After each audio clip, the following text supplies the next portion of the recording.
ওকে, এই এপিসোডে আমরা দেখব হচ্ছে আমাদের যে লাইট বক্সটা আমরা তৈরি করলাম এটাকে আসলে আমরা কিভাবে গ্যালারিতে কনভার্ট করে ফেলতে পারি। অর্থাৎ গ্যালারি মানে হচ্ছে অনেকগুলো মাল্টিপল ইমেজ থাকবে। তো সাপোজ দেখেন এই জায়গায় আমরা একটা মার্কআপ করব। সাপোজ এই জায়গায় যদি আমরা ডিফ ক্লাস গ্যালারি লাইট বক্স যে কোনো কিছু যে কোনো নাম দিলাম আমরা। এখন নাম দেওয়ার পরে এইখানে আমরা কি করলাম, ওই সেম জিনিসটাকে নিয়ে আসব। এই জায়গায় একটা ইমেজ থাকবে, ওকে,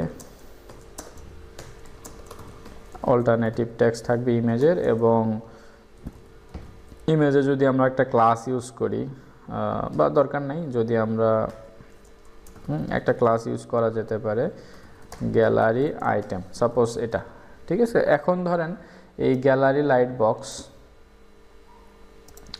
এটাকে আমরা সিএসএস দেব, এটাকে সিএসএস দিয়ে একটু ডিজাইন করে ফেলতে পারি। এখন দেখেন এটার ভিতরে আমাদের কি লাগবে, ইমেজ। সাপোজ মনে করেন ইমেজ থাকবে অনেকগুলা, অলরেডি ইমেজ আছে। তো এখন মনে করেন যে এই জায়গায় আমরা একটা ইউআরএল দিয়ে দিলাম, হ্যাঁ, অ্যাসেটস ইমেজেস, এই সেম ইমেজ দিয়ে আমরা করি, সমস্যা নেই। তো এখন দেখেন আমাদের যদি এটা হচ্ছে নর্মাল, যদি আমরা গ্যালারি তৈরি করতে চাই তাহলে ডাটা লাইট বক্স, আগে একটু ডিজাইনটা ঠিক করে নিই আমরা। দেখেন ফার্স্ট অফ অল এইখানে ডাবল ইমেজ চলে আসছে। আমরা যেটা করব সেটা হচ্ছে যে গ্যালারি লাইট বক্সে একটু সিএসএস করি, তাহলে আমাদের গ্যালারিটা দেখতে একটু সুন্দর হবে। ওকে, গ্যালারি লাইট বক্সকে আমরা যদি ফ্লেক্স করি, ডিসপ্লে ফ্লেক্স, এবং অ্যালাইন আইটেমস যদি আমরা করি হচ্ছে সেন্টার, ওকে, অ্যালাইন আইটেম সেন্টার করলে মাঝামাঝি চলে যাবে, গ্যাপ মনে করেন যে 24 পিক্সেল পাবে।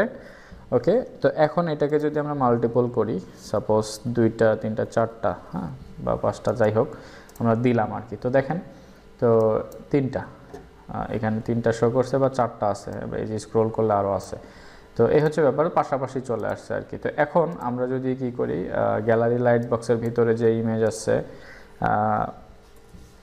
ওকে, ইমেজের সাথে কিন্তু কি আছে আমাদের, একটা ক্লাস আছে কিন্তু গ্যালারি আইটেম। ওকে, গ্যালারি আইটেম, এখানে সরাসরি আমরা ইমেজ কেন ধরলাম না, কারণ এখানে ক্লিক করা হলে কিন্তু এর ভিতরে কি আছে, ইমেজই বের হবে আবার। তো ওটাও কিন্তু এই গ্যালারি ইমেজের মধ্যেই কিন্তু রেন্ডার হবে। তো সেক্ষেত্রে ওই ইমেজের ক্ষেত্রেও কিন্তু এই স্টাইলগুলো ঠিকঠাকভাবে চলে আসবে। দেখবেন অনেক সময় আপনি যদি এখানে যদি ক্লাস ইউজ না করে সরাসরি ইমেজ ট্যাগটাকে ধরেন যে গ্যালারি লাইট বক্স, তার ভিতরে কি আছে ইমেজ, এইভাবে যদি ধরেন, তো সেক্ষেত্রে পপ আপে যে ইমেজটা আছে সেটাতেও কিন্তু স্টাইলটা ইফেক্ট করতে পারে। এটা হচ্ছে ব্যাপার, আপনারা ট্রাই করে দেখেন কি হয়। ওকে, তো গ্যালারি আইটেমে আমরা কি করলাম, এইটার ম্যাক্স উইথ আমরা দিব হচ্ছে সাপোজ 300 পিক্সেল, ঠিক আছে। প্রত্যেকটা ইমেজ আসলে 300 পিক্সেলের বড় হবে না। তো দেখেন এই জায়গায় 300 পিক্সেলের মতো ইমেজ হয়ে আছে। ওকে, অ্যালাইন আইটেম সেন্টার দেওয়ার পরে জাস্টিফাই কন্টেন্ট সেন্টার লাগবে। অ্যালাইন আইটেমসটা আসলে ভার্টিক্যালি, তো হরাইজন্টালি এটাকে সেন্টারে নেওয়ার জন্য এরকম। তো আমরা আরও একটু কমায় দিই, সাপোজ 200 করি। ওকে, এইভাবে আছে। এবং আমরা চাইলে হাইটটাকেও কমায় দিতে পারি। হাইট মনে করেন যে সাপোজ 200, আমরা একদম স্কোয়ার সাইজ করে ফেলবো। কিন্তু একটা সমস্যা আছে, সেটা হচ্ছে যে ওকে, তাহলে আমরা ম্যাক্স উইথ না দিয়ে আমরা কি করলাম, ওকে, দেখেন আমরা যদি উইথ 200 পিক্সেল এবং হাইট 200 পিক্সেল দেই তাহলে এটা একদম স্কোয়ার সাইজ হয়ে যাবে, দেখতে পাচ্ছেন। ম্যাক্স উইথ দেওয়ার ফলে কি হলো, সে কিন্তু স্কোয়ার হবে না, এবং ইমেজটা কিন্তু দেখেন হয়ে গেছে, চ্যাপটা হয়ে গেছে অনেকটা, ঠিক আছে। তো মানে হাইট দিয়ে সেটাকে আসলে আটকে ফেলা হয়েছে। ইমেজটা আসলে নর্মালি কিন্তু হাইট বড় ইমেজের, তো এই যে দেখেন এখানে নর্মালি হাইট অনেক বড়। তো আমরা কি করছি, আমরা ইমেজটাকে জোর করে হাইট কমায় ফেলছি, ঠিক আছে। তো যার কারণে কি হয়, ইমেজ কিন্তু চ্যাপটা হয়ে গেছে। তো এটা যেন না হয়, ইমেজটা যতটুকু হাইট উইথের মধ্যে পাইছে ঠিক ততটুকুতেই যেন সে কভার করে নেয়, মানে ব্যাকগ্রাউন্ড সাইজ কভার যেরকম আছে ওই রকম যদি আমরা চাই তাহলে আমরা কি দিতে পারি, অবজেক্ট ফিটকে কভার করে ফেলতে পারি। মানে ইমেজ হচ্ছে একটা অবজেক্ট, এবং অবজেক্ট ফিট কভার দিলে কি হবে, ওই ব্যাকগ্রাউন্ড সাইজের মতো সে, যে দেখেন এখন কিন্তু একটু বড় হয়ে গেছে, মানে এখন কিন্তু আর ওই হাইট সেমই আছে কিন্তু ইমেজটা আসলে ভিতর থেকে বড় হয়েছে, যে না চ্যাপটা হওয়া যাবে না, বিষয়টা হলো এরকম কভার করে ফেলছে আর কি পুরোটা।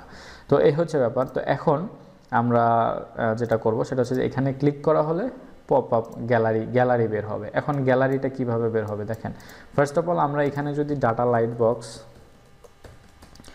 ওকে, ডাটা লাইট বক্স যদি আমরা ইকুয়াল টু সাপোজ গ্যালারি দেই, সাপোজ ওকে ইমেজ 2 সাপোজ যে কোনো কিছু দিতে পারি আমরা, যে কোনো কিছু দিলে কি হবে, ইমেজ কিন্তু এটা জুম আউট হবে, ঠিক আছে, মানে জুম ইন হবে আর কি, বের হবে। কিন্তু সামহাও এখানে পাচ্ছে না, এটার কারণ থাকতে পারে এখানে আমরা কোনো ইমেজের ইউআরএলটা দেই নাই কিন্তু, ঠিক আছে, অ্যাঙ্কর ট্যাগের মধ্যে, তো যার কারণে সেই ইমেজটা পাচ্ছে না। তো আমরা এটাকে দিয়ে দিই, মানে অ্যাঙ্কর ট্যাগের মধ্যে আমরা আমাদের ইমেজের ইউআরএলটা দিয়ে দেবো অবশ্যই। ওকে ওকে ওকে ওকে তো আমরা ইমেজের ইউআরএলটা এখানে দিয়ে দিলাম এবং একটাকেই বলছি ডাটা লাইট বক্স ইমেজ। তো দেখা যাক এখানে কী হয়, দেখেন ক্লিক করলে এই ইমেজটাই শো করতেছে, কিন্তু এইগুলোতে ক্লিক করলে কিন্তু ওই আর পপ আপ আসতেছে না, অন্য ইউআরএলে চলে যাচ্ছে নর্মালি। তো এখন যেটা হয়, গ্যালারি তৈরি করার জন্য আপনাকে ডাটা লাইট বক্স এই যে ভ্যালুটা, এই ভ্যালুটা সবারই সমান দিতে হবে, মানে এক্স্যাক্ট ভ্যালু দিতে হবে সবগুলাতেই। তো সবগুলাতে যদি আপনি ভ্যালু দেন, তো সেক্ষেত্রে সবগুলাকে সে কি করবে, একটা গ্যালারির মধ্যে নিয়ে আসবে, তাহলে কি হবে, আপনার সবগুলাতেই একটা গ্যালারির মতো তৈরি হবে। তো দেখেন ইমেজ 1 of 4। ওকে, দেখেন এখন এটা তো গ্যালারি হয়ে গেল, কিন্তু ব্যাপার হচ্ছে যে এটা ধরেন 2 নাম্বার ইমেজ, কিন্তু সে আসলে রাইট সাইডে কিভাবে মানে সুইপ করবে কিভাবে, দেখেন এখানে কিন্তু একটা কি থাকা উচিত, নর্মালি একটা অ্যারো থাকা উচিত, তাই না? তো সেক্ষেত্রে আমরা যদি এখানে দেখি, দেখেন এখানে যদি আমরা গ্যালারি অন করি, তাহলে এখানে দেখেন একটা রাইট সাইডে অ্যারো চলে আসে এবং লেফট সাইডেও কিন্তু একটা অ্যারো চলে আসে। এই অ্যারোগুলোকে আমরা চাইলেই বিভিন্ন ধরনের ডিজাইন করে ফেলতে পারি বা বিভিন্ন এই আইকন আমরা এখানে বসাইতে পারি, সেটা হচ্ছে আমাদের সিএসএস দিয়ে এটা আমরা করতে পারি, কিন্তু এখানে নর্মালি তো একটা থাকা উচিত, কিন্তু আমাদের এখানে কিন্তু নাই।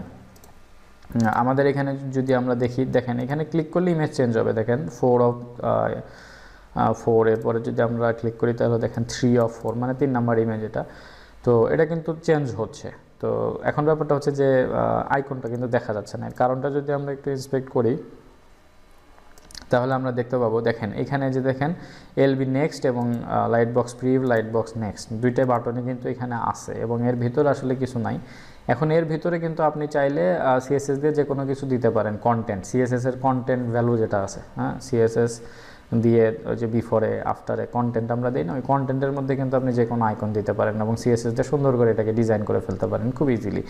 ওকে, কিন্তু দেখেন এই জায়গায় আমরা যেটা মিসিং আছে, যে নর্মালি ডিফল্ট অবস্থায় আইকনটা থাকা উচিত। তো সেই ক্ষেত্রে এখন এই জায়গায় দেখেন লাইট বক্স ডট সিএসএসে একটা ডিজাইন করা আছে, আপনার হচ্ছে এই যে ইমেজেস, দেখেন অ্যাসেটস ইমেজেস, তার ভিতরে হচ্ছে কি প্রিভ ডট পিএনজি এবং নেক্সটে হচ্ছে assets images next dot PNG, এই দুইটা আইকন কিন্তু সে ইমেজের মাধ্যমে লিঙ্ক করাইছে, কিন্তু আমাদের কিন্তু এই ইমেজ এই অ্যাসেটসের মধ্যে প্রিভ ডট পিএনজি বা নেক্সট ডট পিএনজি এই ধরনের কিছু কিন্তু নাই। তো এটা যদি আমরা আনতে চাই, তো সেক্ষেত্রে আমাদের কী করতে হবে, ওদের যে মেইন প্যাকেজ লাইট বক্স, এইখানে আমরা যাব, যাওয়ার পরে ইমেজেস, দেখেন এই যে প্রিভ এবং নেক্সট, তারপরে হচ্ছে ক্লোজ, লোডিং, সবগুলো আইকনে আমরা এখান থেকে কী করতে পারি, কপি করতে পারি, তাহলে সবগুলো আইকনই আমাদের ওখানে চলে আসবে বা পাবে আর কি।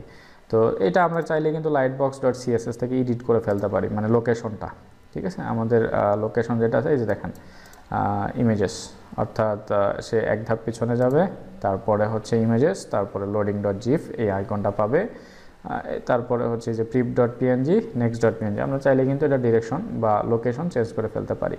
ওকে, তো এখন আমরা যেটা করব সেটা হচ্ছে যে আমরা তো কপি করলাম, কপি করার পরে আমরা ডেস্কটপে আসব, আমাদের যে কোয়েরি প্র্যাকটিস ফাইল, এরপরে অ্যাসেটস, এরপরে ইমেজেস, এরপরে হচ্ছে আমরা এখানে এটাকে পেস্ট করে দিব। ওকে, তাহলে আমাদের এই 4টা আইকন এখন ঠিকঠাকভাবে পেয়ে গেল। এখন যদি আমরা রিলোড দিই তাহলে আমরা অ্যারো বলেন বা লোডিং, এই যে লোডিং পাচ্ছে এই যে অ্যারো, তারপরে এই যে ক্লোজ, হ্যাঁ, এই সবগুলো কিন্তু আমরা পেয়ে গেলাম। এখন বাকি যে বিষয়টা থাকবে কাস্টমাইজেশন। এখন এই যে ক্লোজ আইকন আপনি এইখানে দিবেন নাকি বাইরে দিবেন, এগুলো সিএসএস দিয়ে কিন্তু আপনি ইজিলি মেনটেন করতে পারবেন।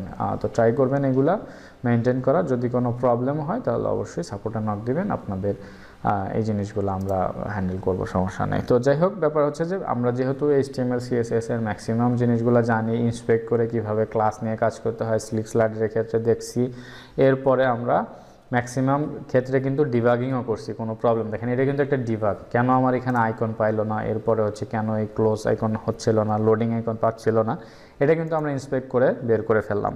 তো এই হচ্ছে ব্যাপার। তো এইভাবে ইন্সপেক্ট করে প্র্যাকটিস করবেন, তাহলে আপনার নলেজটা অনেক বেশি ইমপ্রুভ করবে। ওকে, নেক্সট এপিসোডে আমরা অন্য কোনো প্লাগইন নিয়ে আলোচনা করব।